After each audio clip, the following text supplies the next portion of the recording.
Hi, everybody. Welcome. So happy to see you here tonight. Thanks so much for coming. I'm Barbara Lane, the Director of Arts and Ideas here at the Jewish Community of San Francisco. It's my pleasure to welcome you to this evening's program with Steven Levitan of Modern Family. This program is made possible through the generosity of the John and Marcia Goldman Foundation. The mission of the John and Marcia Goldman Foundation is to have an impact on the quality of life of individuals and communities in the San Francisco Bay Area and beyond. The JCCSF offers our heartfelt appreciation for the generosity and support of John and Marcia Goldman, who continue to help us bring popular authors and personalities to speak to the community. The award-winning TV hit sitcom Modern Family reminds us there are many different ways of being a family. At its center, we have Phil and Claire, a fairly conventional couple with 3 kids. Claire's 60-something father, Jay, is married to the much younger Colombian bombshell, Gloria. Her brother, Mitchell, is in a same-sex marriage with Cameron, and their daughter, Lily, was adopted from Vietnam. At the helm of this complicated straight, gay, white, Hispanic, Asian family is Modern Family co-creator and executive producer Steven Levitan, who's been making television comedies for more than 20 years. His credits include Wings, Frasier, The Larry Sanders Show, Just Shoot Me, Greg the Bunny, and several shows he'd like you to forget. Steven Levitan is a Chicago native and graduate of the University of Wisconsin-Madison, the Harvard of Southwestern Wisconsin. Please join me in welcoming him to the JCCSF.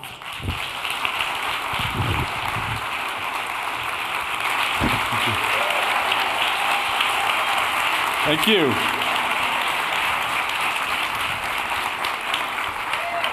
Thank you very much. Well, thanks for being here. It's my pleasure. How crazy is it that you came out here tonight? I can't believe it. Well, we're happy to have you in San Francisco, and I understand you walked all over the city today. We did it all. We covered most of the city today, I think. I needed a little wake up backstage, but we're good. We're good. You can't do that in LA. No, you're not. If you walk, people scream at you, "What are you doing? Get in your car!" Yeah. So I understand you were a big fan of the Brady Bunch. Yes? Wow. Well, it was one of my, it wasn't a guilty pleasure then. It was just a pleasure. But now it's sort of a guilty pleasure, I think. It was so colorful and they all looked so happy. And they were so not Jewish. So there they were. And in my house, it just looked so unbelievably foreign. California, blondes, it's not my family, so yeah. So you've made a career since the Brady Bunch of family comedies. What is it that's so appealing about families? I think especially siblings as fodder for TV. Well, one of the interesting things when you're putting a comedy together is you have to ask yourself, if these people hate each other so much, why are they still together? And you don't have to ask that with family. It's built in. Everybody gets it. They're like, you're stuck with each other no matter what. So, and you don't have to explain a family. It's very simple. People say, well, of course he loves him. That's built in. So it's just, when you have a workplace comedy, for example, which I've done, then the relationships are sometimes a little bit more difficult. What's keeping these two together? Why do they care about each other? But that's all built in with the family comedy. So you can't quit. The emotions run deep, and it's just so relatable. Everybody has a family, so people get it immediately. You said the Brady Bunch was so not Jewish. This family, extended family, Mexican, Asian, straight, gay, also not Jewish. Yeah. Nobody Jewish. Cam is the most Jewish, I would say. Yeah. Wouldn't you? Cam is Jewish-ish. The hands are everywhere. No, I sort of figured I had spent enough time with a Jewish family. I needed to get away from that. In that case, it really comes from the actors. If we ended up casting a bunch of actors who were Jewish or felt Jewish, then it would have we would have it could have easily gone that way. What I always thought of George. I worked with George Siegel for many years, who was one of my favorite people on the planet, and he had a very different vibe than, say, Ed O'Neill. But you're not going to buy Ed O'Neill as Jewish. Could Ty Burrell play Jewish? I think he could. I do too. Yeah. Tell me about his screen test. I understand he had a screen test. So that's my partner, I co-created the show with a guy named Christopher Lloyd, who is not the actor from Taxi, just has the same name, even though I've worked with the actor from Taxi, so it's very confusing. But we had worked with Ty. Chris had worked with him twice before Modern Family. I had worked with him once before Modern Family. We did a show called Back to You with Kelsey Grammer and Patricia Heaton that lasted a year on Fox. And Ty was a member of the cast, and we saw how brilliant he was. So when we were writing this show, we wanted to cast Ty.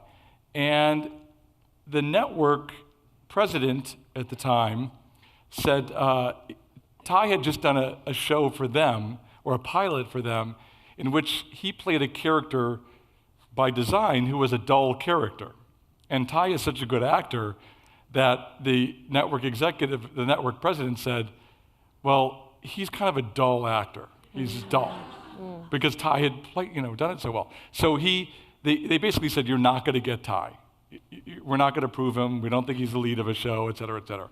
So we very reluctantly agreed to look around because we protested, we stomped our feet, and they kept saying, look, you're not going to get it. It's going to anger him, all that kind of stuff.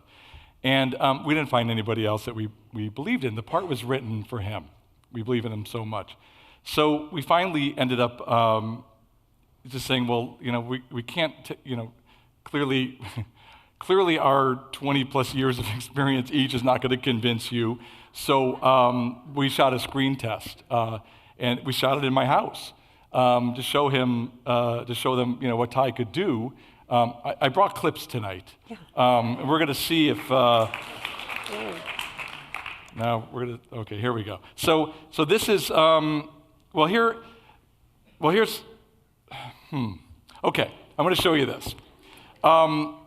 This is Ty's. So this is the screen test we shot, and then we showed it to the network. So here, this is in my kitchen.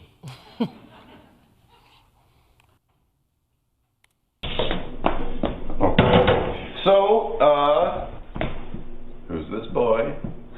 His name is Dylan, and I might as well just tell him not to come over because you guys are just going to embarrass me again. Haley.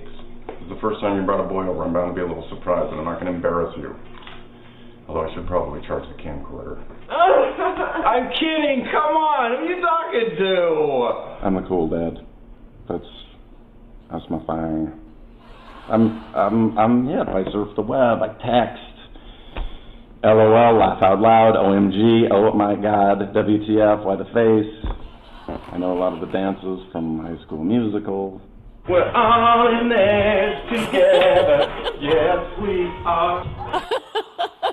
Okay, so that's a boy that he came in second for Luke. He's really a nice kid, but he didn't get the part. That's Sarah Hyland. That's my daughter Allie behind him. So it was very much based on them. And in fact, and I'll show you another little funny thing. When we were pitching the show to the network, let me stop and let me go back to answer your question. We showed that to the network and another clip, and they sort of begrudgingly approved.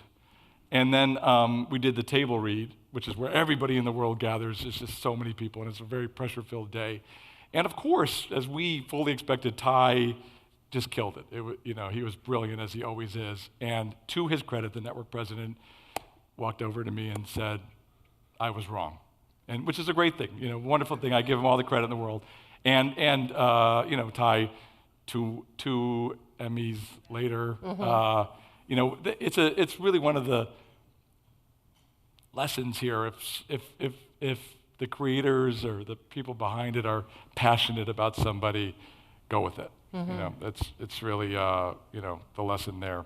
But speaking about my family, so when we were pitching the show to ABC, we pitched it to 3 networks, and the same president said, well, what kind of stories would you tell? And I said, we said, well, just normal family stories, things that happen. Like, for example, I said when we got my son an airsoft gun, which is this little, it's like a gun that fires these plastic BBs. Because when I was a kid, I wanted a BB gun so bad, and my parents would not let me have one. Jewish. My wife, not Jewish, so my son gets a gun. But so, I made the rule with him. I said, listen, if you're not allowed to shoot anything, anything living. Like you can't shoot any animals, any people, nothing. And then you can have this. So it's only for targets and whatever. And I said, if you shoot anything that's living, then I'm going to shoot you, which I thought was very good parenting. So sure enough, we're sitting in the kitchen, and my son, I hear a scream from the backyard, and my son had shot his cousin. And it's a plastic BB. Nobody got seriously hurt. But true to my word, I had to line him up and shoot him. So I told this story, and I'm telling him it's like this kind of story, and he was loving it. And I said, as I was telling him, I said, "Oh my God, this is so funny," because I had a computer with me at the time, and because we'd made this whole presentation, and I said, "I have a video of that. Here, let me show you." So here, let me show you.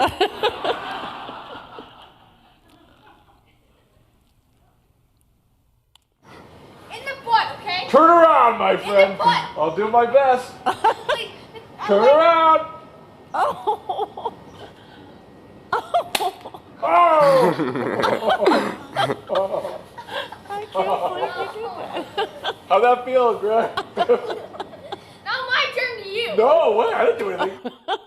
So that we said we'll do something like that. Well, that led to this in the pilot.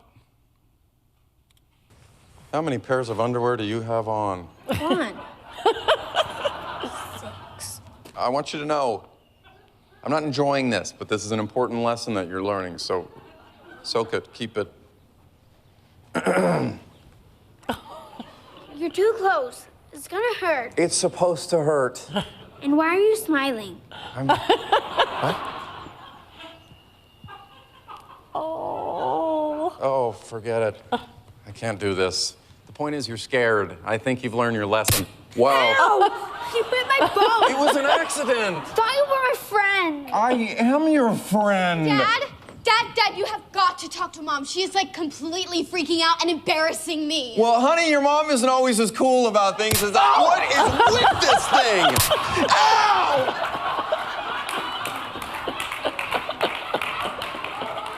Ow! Really funny. Really. So yeah, the best stories come from life. So do your kids establish confidentiality zones? Like, something's happening, Dad, no, don't use it? No such thing. They have to pay for themselves somehow. And there'll be a fight will break out at the dinner table, and everybody's screaming at each other, and then I just pull out my phone and start typing, taking notes. And I remember recently there was a fight broke out between Alex and Haley in an episode, and I took it word from my kids, and then we're all watching it together. It was it's a fun tradition for us to sit around and watch it together, and then I just look over at my daughters and I just go, and they're both going, yeah, but they for the most part, my God, they love it because as this kid from Chicago who grew up watching the Brady Bunch, and the Bradys felt a million miles away, but to me they were the coolest thing. the idea that your dad does this, I'm like, you should be so flattered that you're on TV. That doesn't always work, but I go for it anyway.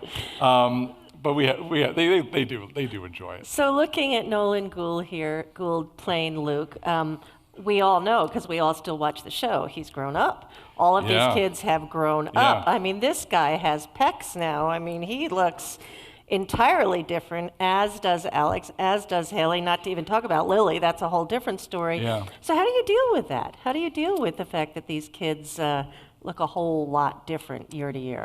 It's scary. I got to say, it really is scary because, on the one hand, I look at these clips, and I haven't seen a lot of these clips in a long time, but I pulled them for tonight, and to see how young and adorable everybody was, it makes me sad because, just like looking at old videos of your kids, when you hear that little high voice coming out of your son who is now talking like this, right. it makes you very nostalgic for that. And it scares me as a producer because, look, that was an asset to have those cute kids. It's no accident that The Simpsons has been running for 25 years. I mean, if it were a live-action show, it would have lasted about 6. But I hope that we adjust and we adapt, and it forces us to change, and it keeps the show fresh because we're going to be dealing with new things. That's the best I could come up with now. Well, and you have a new baby on the show that might have time to grow up and become. So, and that's an interesting thing because we cast, babies are a funny thing. When you, like Lily, for example, let's face it, for the first 2 years, Lily was a prop. Really. I mean, they're just basically like, can we get them in? And, can she not cry? And when we the first Lily in the pilot was one Lily. Then we cast, because that child became unavailable or whatever, I'm not exactly sure why. Contract disputes or something, Then we cast these little twins, as you do, because you're very limited in the amount of time you can have with a baby. So we cast these twins, and it became very apparent to us over time that those twins did not want to be there, because every time we brought them onto set, they would cry, and their fists would ball up, and we're like, this is horrible, and so we fired their asses. And I think that was partly a lesson, partly a message we wanted to send to the rest of the cast, that if you cry, you're going to get fired. No, but so it goes from, being these kids being largely a prop to then having to find a personality. Now, I don't know what will happen with Baby Joe because, again, like right now, Baby Joe is largely a prop. He's the sweetest kid. He never cries. Everybody's in love with this kid. But who knows if he can act? We don't know. And if he takes to it, fantastic. And if he doesn't, then, we're going to have to find a personality that works and a kid with something special and, make that switch. It's one of the difficult parts. So as you say that, I see that this show is going to go on for a long time. Is your plan? Well, I hope so, but, who knows? It'll go as long as we think it's good. Good. Yeah. So one of the things that was surprising to me when I was looking at some material and doing some research for this program was that Jesse Tyler Ferguson first read for Cam. Is that right? Yeah, I think he did. I can't imagine. I mean, that's just. Well, in the beginning, you're searching. It's really an amazing thing. You have to be partly saying I got to be true to these characters and what my vision was, and then partly open. And it's a very strange thing because you can really blow it in casting. I mean, casting is everything. So our casting director, Jeff Greenberg, who's, wonderful guy, he cast Cheers and Frasier and, a lot of amazing shows. He saw, for this cast, 1,400 actors. 1,400. Of which Chris and I saw 300-ish. over a period of months. And during that, it's very difficult. You're trying to put together a family. And so it has to be believable. There were people that, the network was pushing, how about this person? And we're like, she's got a Brooklyn accent. Where did she get this Brooklyn accent? And they're like, no one will know. I'm like, no, I will know. It's terrible. So, you got to find a family that works, and then you have to start finding couples that work and that are believable. I mean, it's one of the funny things. So Jesse came in. He was really one of the first people we cast, and he read for Cam, and I remember saying, I don't see you as this part, but would you mind reading for Mitchell? And he just went, oh, thank you, because I think that's the part I really should be playing. And so that worked out. And then we had this incredibly long search for a Cam, because we had Mitchell, we cast Jesse, and then it was seeing all these guys, and it was kind of funny because Chris Lloyd and I are both straight, and we had to suddenly play gay matchmaker, and these guys would come in and we're like, I don't know, I don't think he's Mitchell's type, and I don't think Mitchell would go for him, and and then our Jeff Greenberg, our gay casting director, would go, of course he would go for him, and we would have to, we would just start, and now it seems, how do you doubt those two together? It just fits. It's weird that we didn't see it at first, but because it wasn't, Eric wasn't what we had in our minds, but you had to be open to, in that case, he just gave the best reading of anybody. He just did. It was, and I remember saying, wow, it was such a good reading, but he's just not the right, I don't see him that way, but what a great reading. And then we kept revisiting it. That guy, he was so good. And then ultimately we just trusted our instincts. Oh, they're the best couple. So, of course, Jesse Tyler Ferguson is gay, and Eric Stone Street, I like that. I think Jesse calls him gay for pay. Yeah, or right. Openly straight. Yeah. So how are Mitchell and Cam different from the TV gay couples who came before them? Where did you want to go with this, and where have you gone? Right. Well, so look at you had to start with Will and Grace. I mean, if you really want to go back, you start with Billy Crystal on Soap, and then you go to Brothers, which was not seen by a lot of people, but that was a wonderful show that dealt with gay characters, and then Will and Grace, which I give those guys all the credit in the world. That the world wasn't ready, and they made the world ready. So it was an incredible thing. But Jack and Will were two fit, fabulous, fast-talking, guys, and brilliant. Loved it. But most of the gay guys that we knew were not fit nor fabulous. And Jeff Greenberg, who was in a relationship with is in a relationship with his partner. It's I think they're about 26, 27 years now. And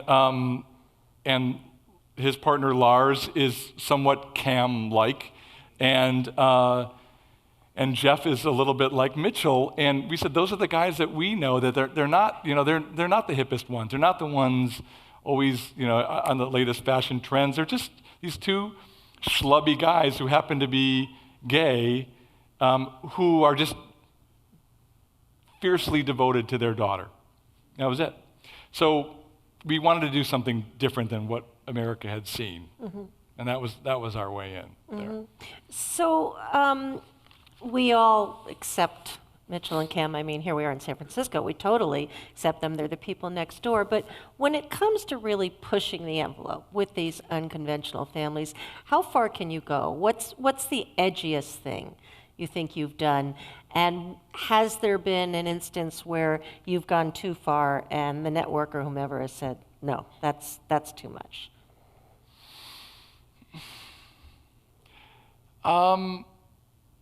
No. I mean, there have been little things with the network, silly things. God,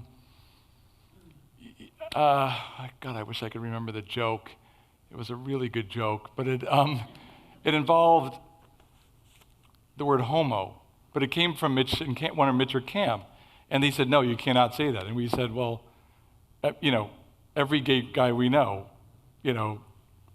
uses that word. And we didn't use it in a way, the way we used it was not, a pejorative in any way. And it was just them referring to, I think it was actually referring to an experience one of them had as a kid, that somebody calling them a homo or something. And so that got, we had to really fight hard for that. In the pilot, this is a silly thing, but we had to fight hard for when Luke shot his sister in the pilot. She comes in and she says, "The little bitch," she says, "The little bitch just shot me," and they're like, "You can't have a little girl come in and say that." And we said, it's so important that we set a message. First of all, it's what my daughter calls my son occasionally. So it's real. And it's important that we send a message to the audience right away that this is not that cutesy little kid show. We're not that ABC cutesy show. Like, we have to do some stuff with edge. And then also there was a couple Asian jokes in the pilot about Lily. And for example, Ed O'Neill, when he finally accepts Lily, he says, you want to hold her, Dad? Yeah, let me see the little pot sticker. And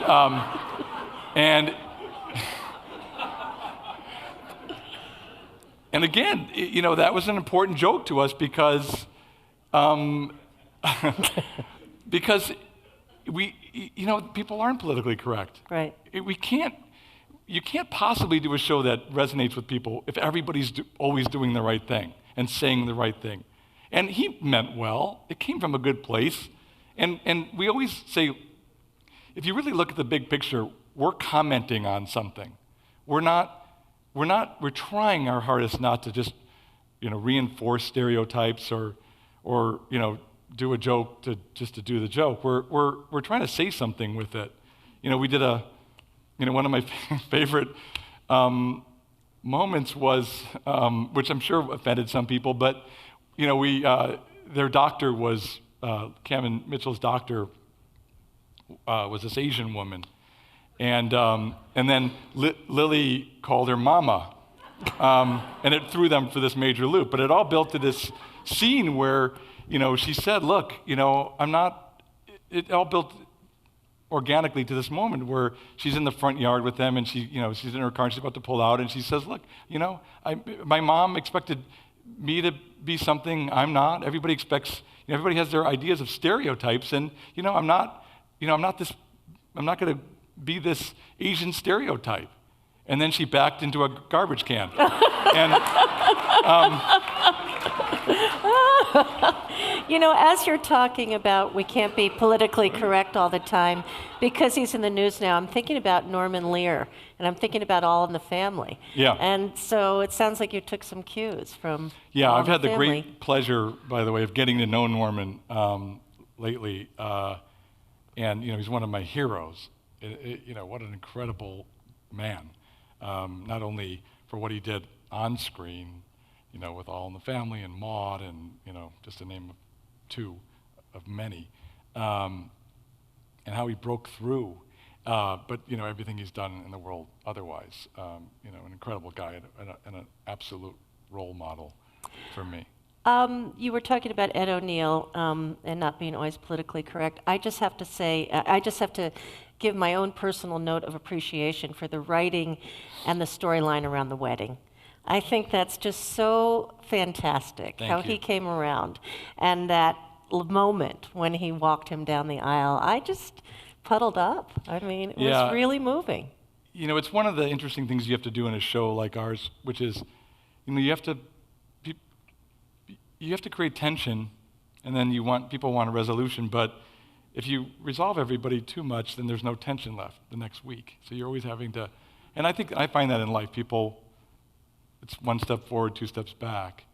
I actually, brought that scene that I'm actually quite proud of, which is, we thought about this for a long time when we decided to do the wedding, and we waited until we said we're not going to do the wedding until it's legal in California, and we had a good idea.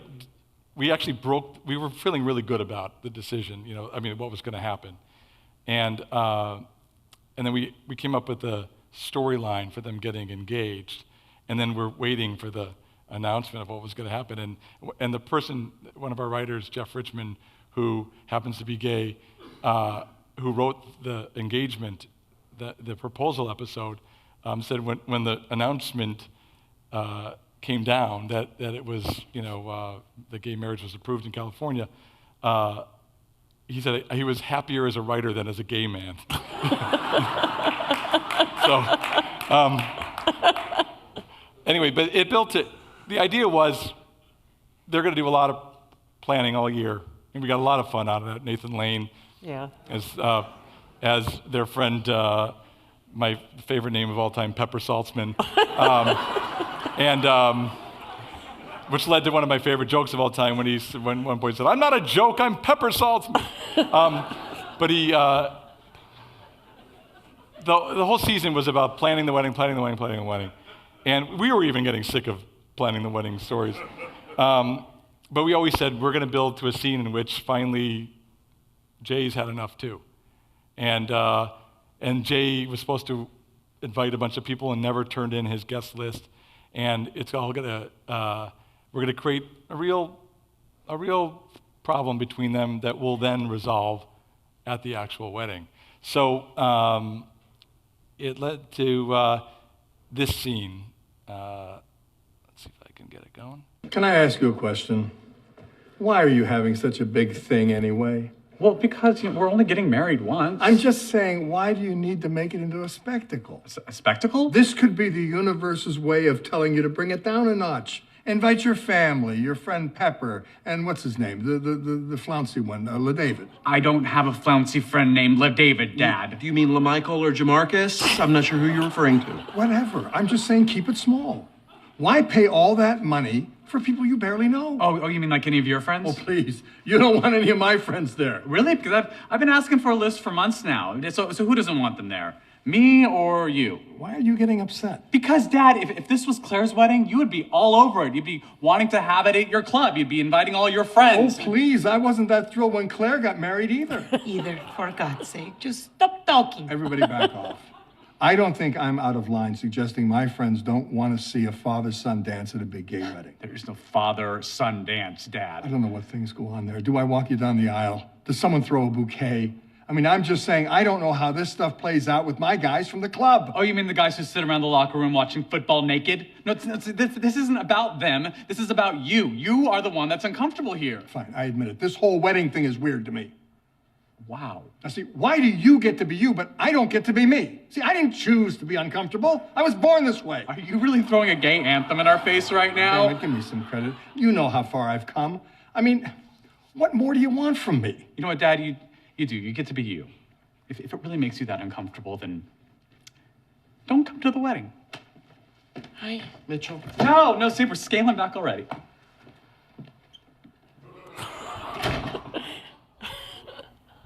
Oh, wow. So, great writing and great acting. and that was the key line, the one you seem to pick up on is, I didn't choose to be uncomfortable. I was born this way.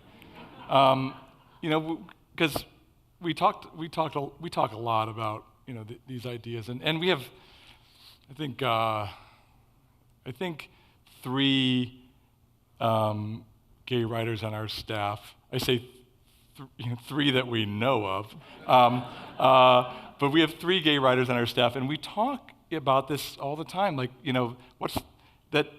what's the right level here? Like, how do we?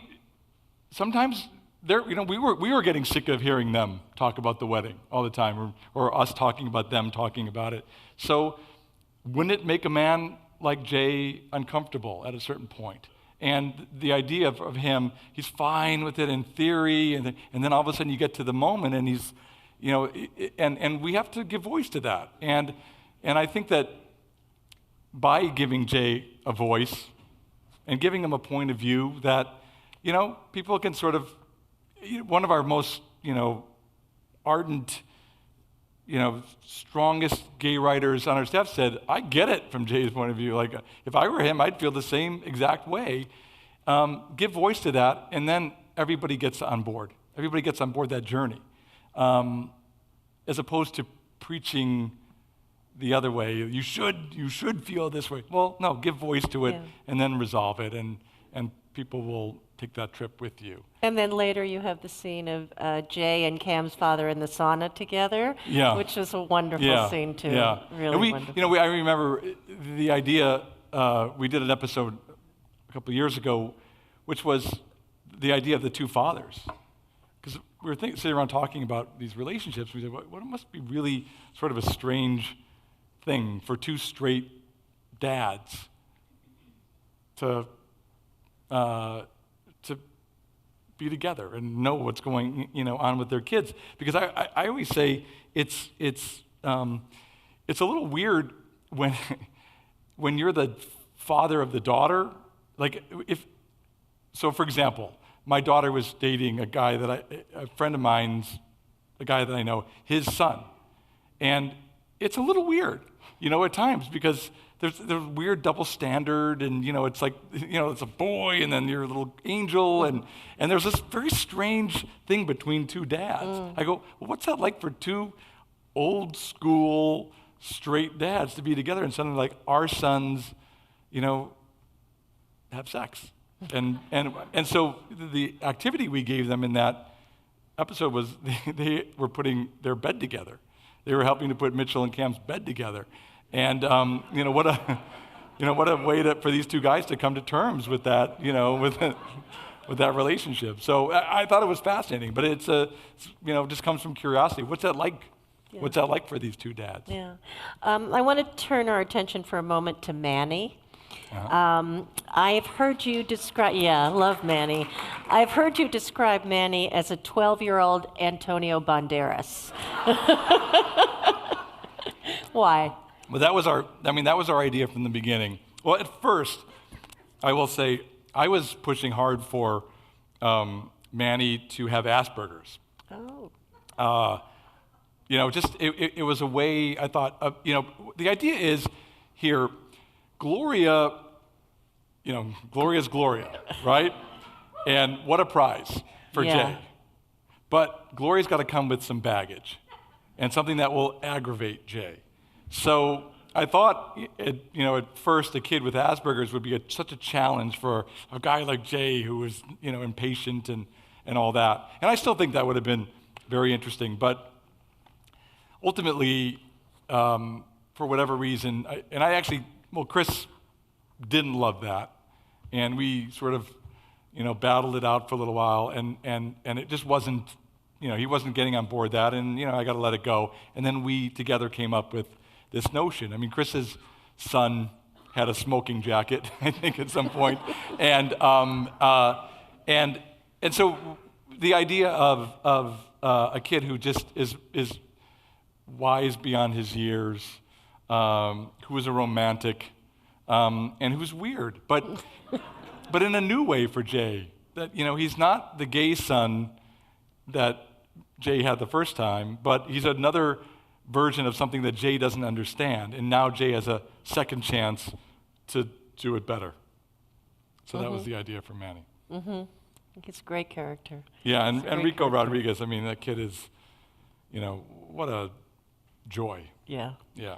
So the documentary format, we've seen it on The Office. Why did you choose to go with that, and what did that enable you to do with the show?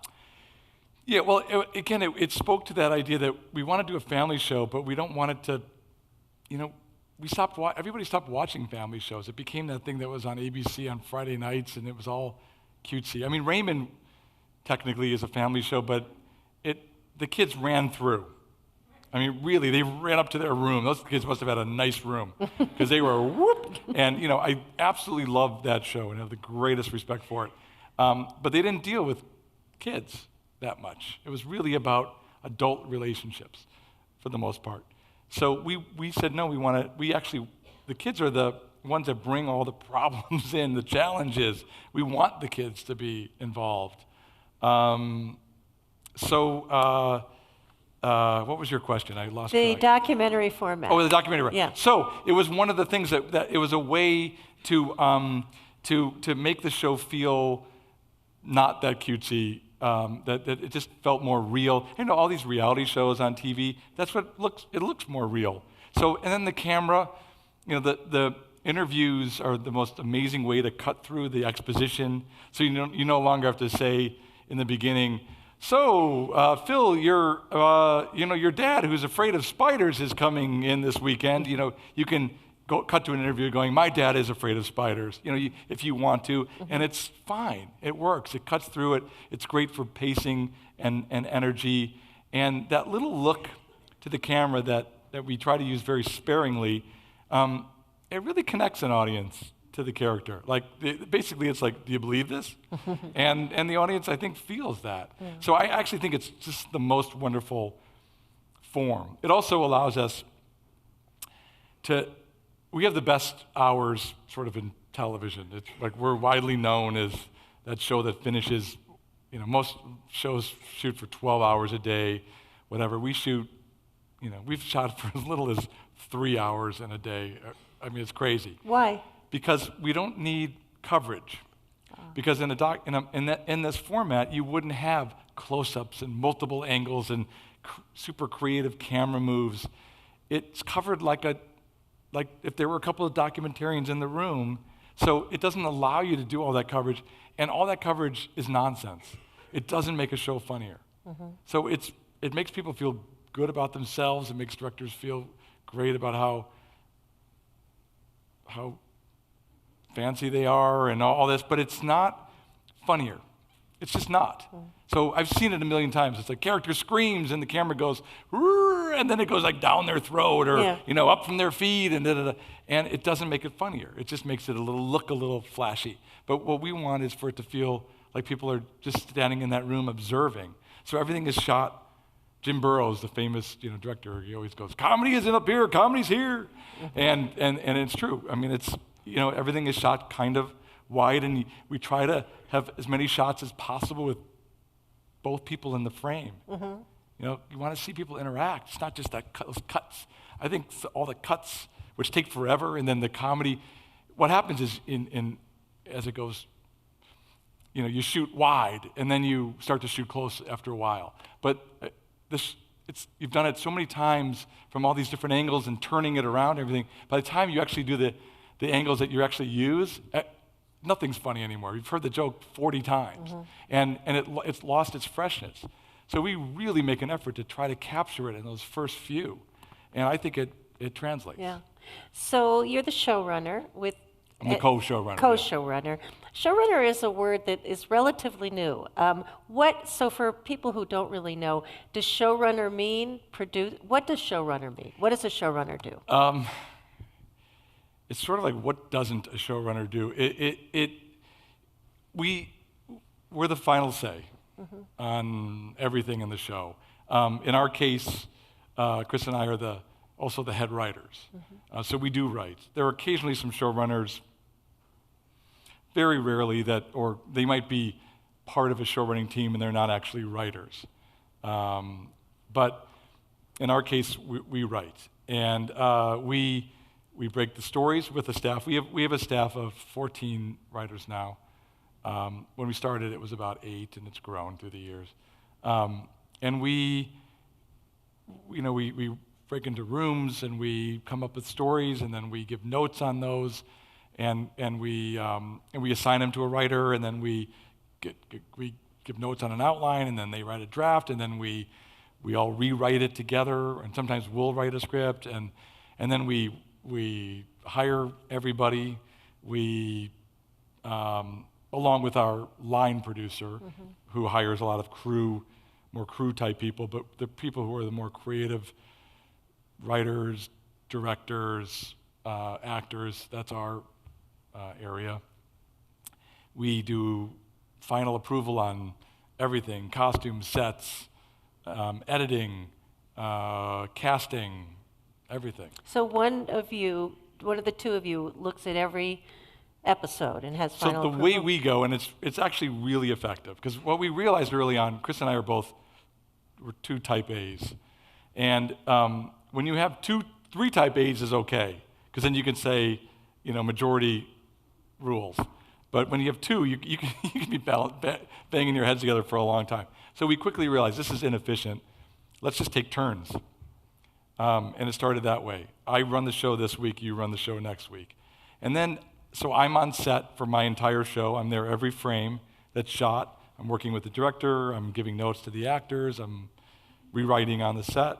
And then Chris is back working on next week's show. Other things, doing 10 things. I get done shooting, I go into editing, I do other things, and then next week it all swaps. Okay. So it's very efficient this way. Okay, so we're just about to go to the audience for questions, and please do put your hand up if you have a question. Someone will come to you with a microphone, and we hope you'll take advantage of the opportunity to ask questions of Steven Levitan. On a more serious note, so you have this family that you've assembled. And in the recent past, both Sarah Hyland and Ariel Winter, Haley and Alex, have been in the tabloids lately. Do you get involved in that kind of stuff when there's something kind of dysfunctional and public and unpleasant with somebody in the cast? Do you get involved in that? Are you asked to? Yeah, I've had to get involved in certain things. Because you're kind of the dad of the whole thing in a way. I take that role seriously. I always said to these kids, I feel weird about having kids who are working, who are, working for me. It's a bizarre thing, not since like sort of, the 1800s at a factory of kids worked for somebody, and it's a strange thing. But I always said, it's my sincere hope that they come out of this better than they came in, that it didn't screw them up. In fact, they learned, great habits. I think it's one of the wonderful things about the kids in our show. When you see kids, I think, many kids, not all, who like go and do those Disney Channel shows and various other things, and they come out and after 3 or 4 or 5 or 6 years of, doing that kind of acting, they're terrible actors, and they've learned terrible habits that are now ingrained because it's been working for them forever.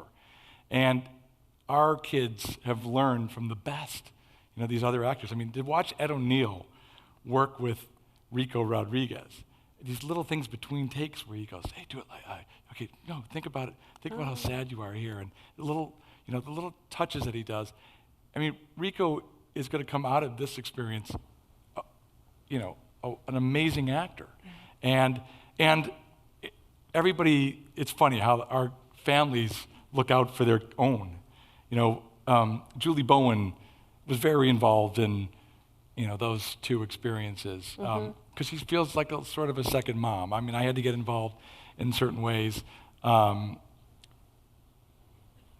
like to throw my weight around when I think it can do some good for the kids. But I do, I have them over to my house.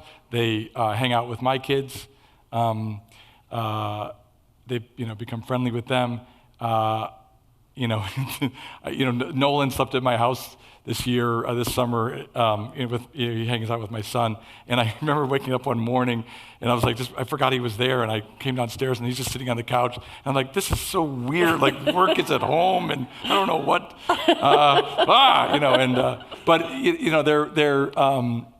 I really do feel like I'm responsible partly for them for these years. Okay. And I look at Ron Howard and, Fred Savage is one of our directors, from the Wonder Years. And, I said, that's who you want to be, to those kids. Like right. Watch these guys. That's who I always say, that's who you want to be. Be careful of turning into those other guys. Those people. Right. All right. Well, it's your turn. So we have Jen and Becky with mics. So there's one right there in the front.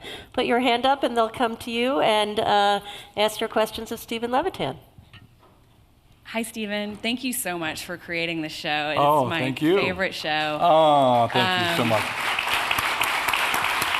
Yeah, when I'm in a bad mood, it puts me in a good mood. The casting is amazing. Thank you. The dynamic on the set, I was curious about. You have a lot of actors who've received Emmy nominations year after year. You have Pepsi endorsements. You have movie roles. I'm curious if there's one person who you feel like sets the tone on the set to keep it down to earth and friendly. Well, and egoless. Yeah. The truth. I could have Lily. Lily does. It's Ed O'Neill. I mean, there's a saying, you're only as sane as the number one on the call sheet. Ed O'Neill is number one on our call sheet. He got sort of top billing when we started. And Ed, I can't tell you how lucky we are to have Ed O'Neill. Because not only is he just this sort of rock of a guy, he's been through this before. It's a rare thing for a guy to be through a major experience like this, to go from being unknown to being an icon at the time with Married with Children. So he's been through it, and Ed doesn't give a shit at all. Like, he really doesn't. He really, really doesn't. I mean, he shows up at award shows. I'm like, what are you wearing, Ed? He's like, I'm jeans and a golf shirt. Or something. He's like, I don't care. What do I care? And to have that guy who, just by example, it's just no drama. There's no drama. He doesn't, and he wouldn't tolerate it. So, I think Chris and I also try to run a tight ship. I think that when you get into trouble, first of all, rule number one, my rule number one, don't cast assholes. That's what I say. You just do not, because it'll come back to haunt you. So we not only do we care about how talented you are, but if we hear bad things, there are stories about you that he's difficult. And you know what? Life is too short. There are other people who are talented. And let's give them a shot. They're nicer. And so between the three of us, because the tone is really set, I'm going to add a fourth. Me, Chris, Ed O'Neill, and Jeff Morton, our producer. If those four, in our case, people are relatively sane and nice and lay down the rules, this is the code of conduct, this is how we treat people, hopefully by example. I this rule I live by, which is I will never cut in line when we have lunch. Like when we're on location and we have catering, and everybody, you walk towards the catering, everyone's like, oh, after you, and no. You wait in line.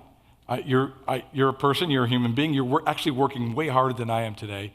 This is if you do things like that, then, and somebody like Ed who just says, the minute somebody steps on a line, it's like, what are you doing? This is the greatest ride of your life. Enjoy it, and then people go, oh yeah, of course. So I would say Ed. Thank you. That was you. a long-winded answer to say Ed O'Neill. Question up there. The pilot for your show is the most brilliant thing I've ever seen on television. I'm sorry, could you say that again? The pilot. Yeah, right. Pilot. This is for the East Coast, right? The pilot is the most astonishingly constructed thing I've ever seen on television. Thank you. Wait, where am I looking, by the way? Right to the right, up. Oh, okay, thank you. The point is, when you get that aha at the end of that pilot, and you say, my God, this is one family, you'll never see anything on television like that. That's a comment, but the question is, when you were creating the show, at what stage of the game did you say, this is the way we're going to construct the pilot? Because anybody who sees that pilot will be locked into this thing forever because of the surprise relationship among those characters, starting, by the way, with the insult he thought he was getting in the aisle of the airplane. Yeah. I mean, the show, that pilot is worth 5 years of television brilliant comedy. Thank you. I really appreciate that. It's very nice of you. I don't know. We stumbled on that, pretty early in the story process. We said we're going to lay out these families, and they're going to seem like there's no connection at all, and then all of a sudden, oh, they're together. It was, there was a lot of talk with Chris and I. Talking about the construction of those three families was a whole thing. I mean, how, should it be three siblings, three families on a cul-de-sac? What are we going to do? How do we to do family shows in a way that it's connected? And a major breakthrough was, wait, what if one of the dads the dad is one of the families. And interestingly, by the way, if you think about it, I did the show Just Shoot Me, dealt with a similar thing. George Siegel was Maya's dad, who married a young woman and they had a kid, and she's dealing with that issue. So it's not new territory for me. And Frasier, of course, was Frasier and Niles dealing with their dad, and there's also the strong sibling relationships there. So it came to us, and then strangely, the ABC, when we were premiering, they realized that when they were showing the promos for it, that it wasn't, people didn't understand what the show was. So, sadly for us, they said, look, we have to spoil the surprise. We have to say this is all a big family. And, hopefully enough people were still got a chance to see it fresh. One of the greatest days of my life, truly, was there's a thing every year called the Upfronts, where they sell the shows to all the advertisers in New York, and everybody goes to New York, and it's a big thing, and they show their clips from all their shows, and they showed the pilot. They did a really unusual thing. It's been done very, very rarely in TV history, where they said, we're not going to just show you a clip, we're going to show you the whole pilot of Modern Family. And the last time they had done that, when a network was so confident about a show, was Joey.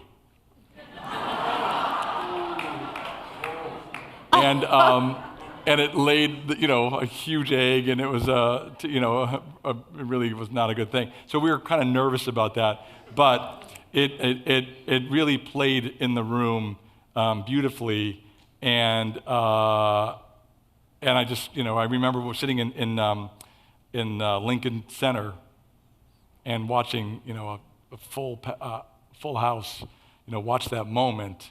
Because it came to them as a surprise, and it was really something fabulous. I mean, can I? Yes. Will this work? I hope so. Let's get it. See. Oh. It's making noise, but we need to Tell jiggle. me what to do. I'll unplug it and plug it back in. We need to jiggle or something. While we're jiggling, let's take another question. Becky, do you have a question over there? Over here on your left. Okay.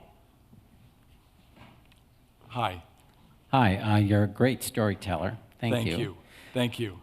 Curious if the actors get a chance to do any ad-libbing, and if any of that gets captured in any of the shows, or if it's all very tightly scripted. It's very tightly scripted, so it's not like Curb Your Enthusiasm, which is a story, and then they might have a couple of jokes.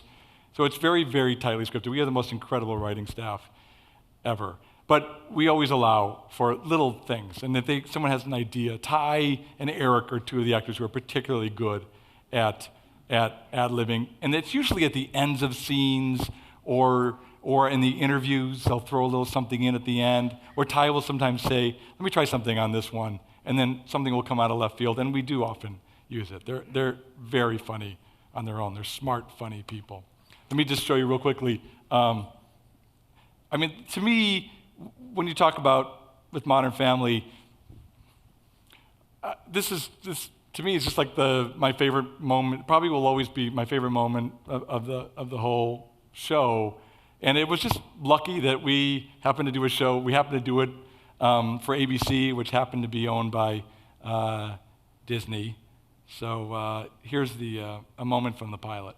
About a year ago, Cam and I started feeling this longing, for something more, like maybe a baby. Ooh, that's a bad idea. What do you mean, bad idea? Well, kids need a mother. I mean, if you two guys are bored, get a dog. Okay, we're not bored, Dad. I support you, Mitchell, even though you're not my son. I think what Dad is trying to say is that, Mitchell, you're a little uptight, kids bring chaos, and you don't handle it well. Oh, that's not what Dad's saying, that's what you're saying, and it's insulting in a whole different way. Okay, people, let's all chillax. Hey, where's Uncle Cameron? Fine, thank you. Someone who's not insulting me notices he's not here. Oh, so that's the big announcement, huh? You two broke up. Well, a baby wasn't going to help that anyway. And let me tell you, you're a little better off because he was a bit of a drama queen. No, stop. No. You come into my house and you insult me and my boyfriend, who, by the way, is not that dramatic. And, oh, God.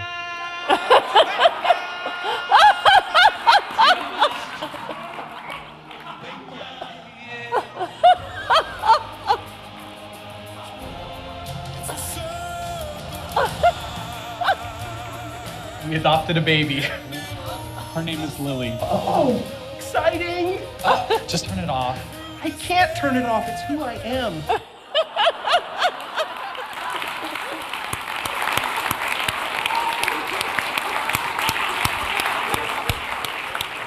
That also led, that right after that scene, right after that moment, and I think it was a Jay joke, he said, or somebody said, Lily, isn't that going to be hard for her to say? That is fabulous. Next question on your right. First of all, I want to thank you for coming during the only week that I'm in San Francisco. I knew that you would be here. Thank you so much. Yeah.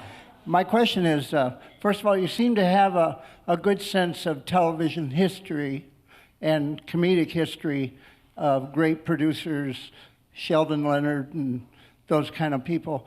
What do you see as a spin-off, a legacy for your show going forward? Good question. Well, I mean, I'm not sure I can answer that question, but I can say this. The last show I did before this, it was a multicam show. And, you know, filmed in front of a live audience and set up punchline, that kind of thing. And I remember being on stage, and I remember, and it was a really nice show with a lot of incredibly talented people involved. And they were all doing great, but for whatever reason, it just didn't come together. And I remember I would, after a while, I would hide in the prop room, which is just off the bleachers where the audience, because everybody's laughing and they're howling, and the actors, that energy builds on itself, and suddenly the performances get a little bigger, and everybody was great and all that, but that sound, the sound of the rhythms, the punchline, it started to make me mad. And I would go in the prop room, and I would just kind of like sit there and just, you know, I knew I'd have to be out there in a second, and I would just kind of hide, because I said, I realized I can't do this anymore. What I wanted more than anything was, I just wanted a show that felt real, that every moment felt real. And if it's a little less funny, I told myself at the time, I'm okay with that. I just can't do this anymore. We're at that point. So for me, you know, I think what I hope people take from Modern Family is that, you know, they try to just tell it the way it is. You know, it's a funny thing. It's a show set in the west side of Los Angeles, where I live. In fact, when we were looking for Jay and Gloria's house, I said, well, they said, what kind of house does he have? I said, well, you know, all these guys who get divorced, they always move into a modern house because they want the opposite of what they had, and they get that house with no knickknacks and tchotchkes, and that's what, you know, they want. And they said, you know, they showed me a house. I go, no, there's a house down the street from me. It's something like this. Just find one that looks kind of like this. Well, that's the house we use. Now, we don't use the interiors. We design the interiors, we copied it, but the exterior, and we shoot there quite a bit. But it's so much from where I live. It's where I live. It's the place where Jay taught Gloria to ride bikes is literally the circle where I taught my kids where to ride a bike or how to ride a bike. And we didn't shy away. Like some people say, the world doesn't want a show from California.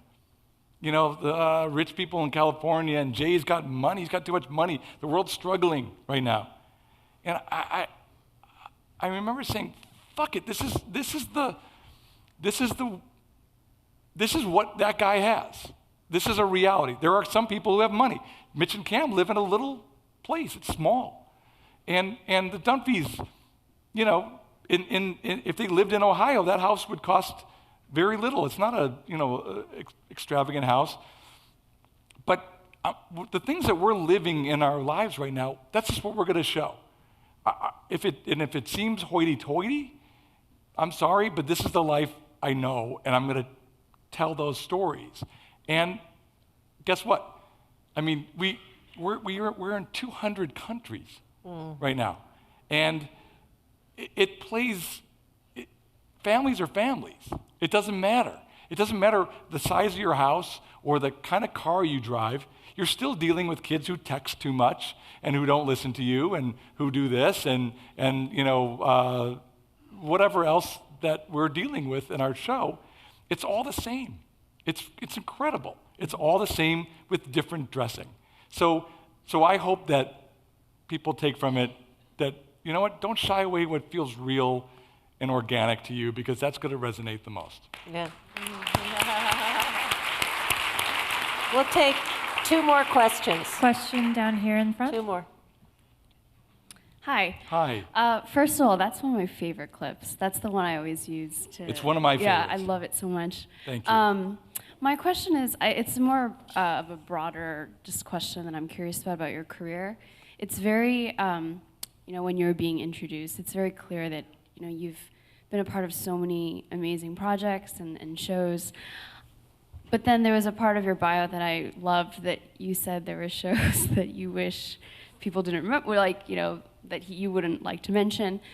I'd love to hear you share something about, in between projects, what have you found to be really helpful for you, whether it was a big hit or whether it was just not a commercial success? Like, what have you done over the years to help you just reset for the next project? Thank you. Well, it's kind of interesting. So I did a number of shows, and I had a number of shows that aired on Fox Network, 3 or 4 in a row, and they all ran some season, part of a season, 2 seasons, whatever, and then out. And I felt like I hit the wall. I just said, this is crazy. First of all, I swore off Fox. And because I said, whatever, but not even in a way like, Fox News is a whole other thing, but just because I said, it's not working for me. It's just, my sensibility is not right. There was other scheduling issues with that network. But at the end of this one show, the last one that sort of set me over the edge, I said, I got to stop for a little while. I've been just churning them out, and it's not working for me. So I quit. I took 6 months and I quit. And I remember very specifically sitting at the table, the kitchen table with my family, and there was a funny exchange between my daughter and us, and I said, that's a really great little moment. I'm just going to write that down, because you always need those little moments. I want to make sure I remember the wording of that. And I went over to my computer and I started to write it. And I just kept going. And I just kept going with it. I said, you know what? I'm not going to even think about trying to sell it, trying to do anything with it. I'm just going to write it for me. And within 2 days, I had a full pilot. Now, was it the Modern Family pilot? It was not. But many things from that pilot we ended up doing. There was, if you saw the episode where Phil builds a treehouse, and because he helps Luke build this treehouse, he makes a friend with the neighbor who lives behind him, because he didn't know he was there behind that fence. Well, that was in that episode I wrote. And so, again, it speaks to that same thing. When all is lost, when you don't know what to do anymore, when you're feeling like, write something for you that you care about. And then, and if you truly care about it, then somebody else will care about it. And so that's sort of what I did to help me reset.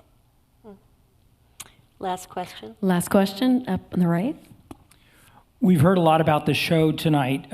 My question is more about the start of your career, and what was it? Was there a job, an internship, or a moment, or something that propelled you, that you could look back and say, here was the turning point that propelled me into this career? There were a number of them. I was a kid from Chicago, and when you grow up in Chicago or any other place that's not Los Angeles, I think, you might as well say, I want to work in Oz. You might as well say, I want to be an astronaut and go to the moon. To say I want to be a comedy writer. So, I remember being in high school and writing some sketches for a school assembly and it getting big laughs.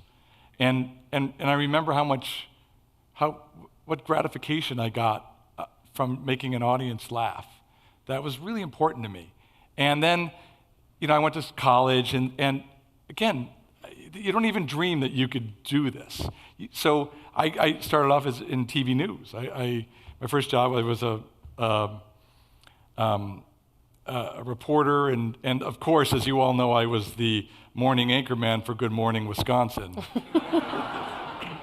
Right? You all saw me from 7:25 to 7:30, and from 8:25 to 8:30 every morning. Yeah, and it was. But that was to me, it was strangely, I didn't get in it for any of the right reasons, to tell the truth, to expose corruption. I got into it because it was local showbiz. It was the closest thing to showbiz. It was lights, camera, action, baby, you're on. And so then I quickly realized that wasn't for me. I remember very briefly, a quick aside, this happened a couple years before my time, but when the night John Lennon was killed, very sad, of course, our local blustery anchorman, who was very full of himself, he said, they go to the package and they show the, people sad outside the Dakota and all that stuff. It was very horrifying. And he came back, and in his own way, he said, "Lennon is survived by his wife, Topo Gigio." Oh! So, that was like that was my local news experiences. So, then I went in and I got into advertising, which got me closer because I was doing national commercials for national brands, but more importantly, I had to fly out to LA to produce those commercials.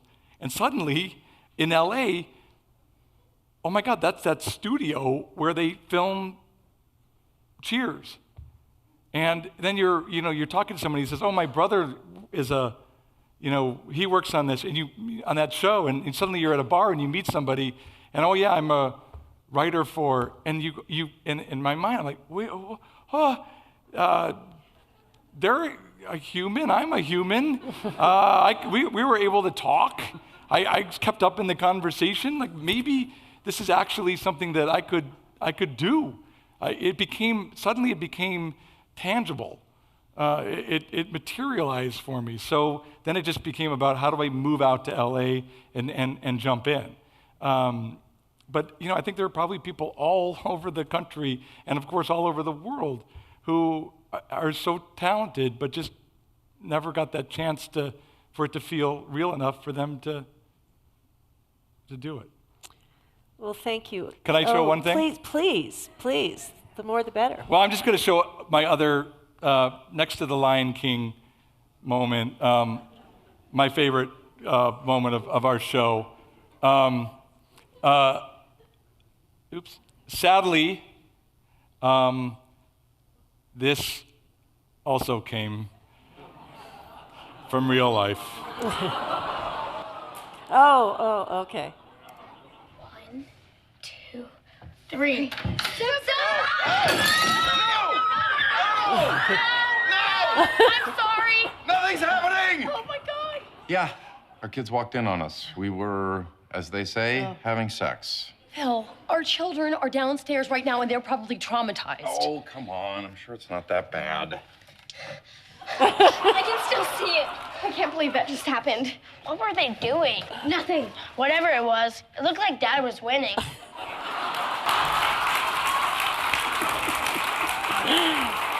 Thank you so much all for coming tonight. Thank you, Steven Thank you very much. Levitan. I really appreciate it. Thanks for coming out tonight. Thank you.